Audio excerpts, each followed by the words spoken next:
Now, let's do some practice problem for balancing chemical equation. In these chemical reactions, I have silicon dioxide plus carbon to give me silicon carbide and carbon monoxide. Now, let's start by listing the number of atoms on each side of the reactions. On the reactant side, I have 1 silicon, 2 oxygen, and 1 carbon. On the product side, I have 1 silicon, 1 oxygen, and 2 carbon. Now, since silicon is balanced, next we're going to start balancing oxygen atom and carbon atom. Now, I'm going to start by balancing oxygen atom because oxygen only appear in one compound on each side of the chemical reactions.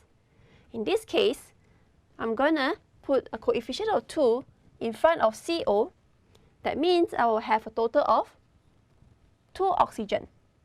By putting a 2 in front of a CO, I'm also increasing the number of carbon.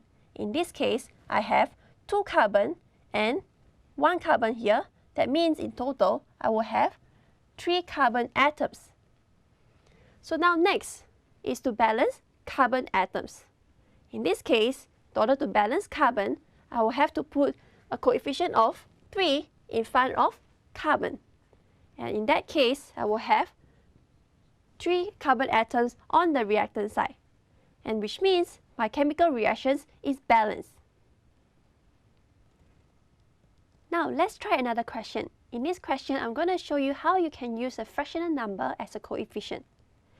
Let's start by listing the number of atoms. On the reactant side, we have 1 iron, 1 hydrogen, and 1 chlorine. On the product side, we have 1 iron,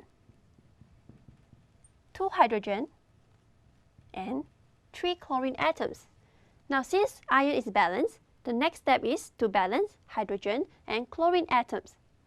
Now, I'm going to start by balance chlorine atoms is because hydrogen appears as a free element on the product side.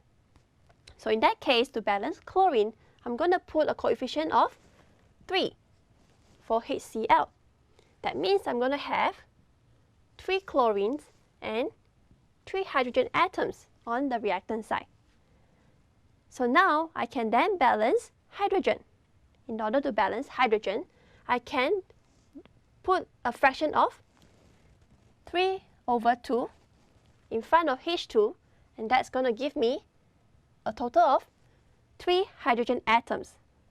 And there you go, you have a balanced chemical equation.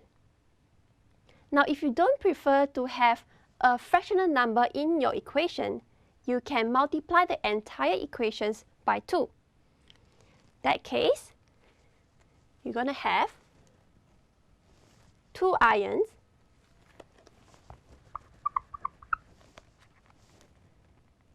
6 HCl, you will have 2 FeCl3, and in this case, you're going to have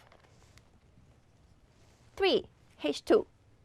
And there you have it. You're going to have a balanced chemical equations without a fractional number.